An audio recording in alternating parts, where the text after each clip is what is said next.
பார்த்தீங்களா? அதிலே ஆக்ஷன் அப்படி சொல்லிட்டு குடுத்திருப்பாங்க. அதாவது படம் நடிக்கிறதுக்கு முன்னாடி, படமோ ஒரு ஷார்ட் ஃபிலிம் குறும்படம் நடிக்கிறதுக்கு முன்னாடி இந்த மாரி கூறுறது வந்து வழக்கம். இந்த மாரி பொய்யான அவதூற பரப்பி சுப்ரீம் கோர்ட்ல வந்துட்டு அந்த வழக்குல சீமான் தான் ஜெயிக்கிறாரு. கிட்டத்தட்ட 250 வழக்கு போட்டும் எதுக்காக சீமான் ஒண்ணும் ஜெயில்ல இல்ல அப்படின்னா, அவரு மக்களுக்காண்டி உண்மையா இருக்காரு. அப்படி என்ன உண்மையா இருக்காரு கேட்டீங்கன்னா, திறன்நிதி மத்த கட்சியினர் தான் அதிகமா வாங்குறது.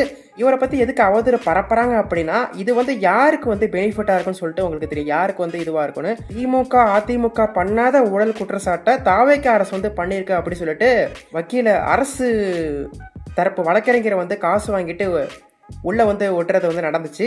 அது சொந்தமா நீங்க வந்து செய்தி கேள்விப்பட்டிருக்கலாம். சாட்டை திருமுருகன் அப்படின்ற யூடியூப் சேனல்ல திமுக, அதிமுக, தாவேக்கா அவங்க பண்ண ஊழல் குற்றச்சாட்டு தான் அவர் வந்து தொடர்ந்து காணொலிகளை ஆதாரத்தோட போட்டுக்கிட்டு வராரு. எல்லா இன மக்கள், எல்லா மொழி மக்களுக்கும் குருதி கொடை, அதாவது பிளட் டொனேஷன் ஆர்கனைசேஷன் நாம் தமிழர் வச்சிருக்காங்க. அது மூலமா பிளட் டொனேஷன் பண்ணி நாளைக்கு உங்களுக்கோ எனக்கோ ஒரு பிரச்சனைனா நாம் தமிழர் தான் வந்து நிற்க போகிறது. லீகல் ஹெல்ப் அவ்வளோ பாசறைகள் அவ்வளோ போராட்டம் பண்ணி நல்லதை நிறையா பண்ணியிருக்காங்க. நாம் தமிழர் என்று இணையதளத்தில் அடுத்து பாருங்கள். ரொம்ப நன்றிகள். சிந்தித்து வாக்களியுங்கள். என்ன ஆனாலும் உங்கள் வாக்கு வீணாகாது.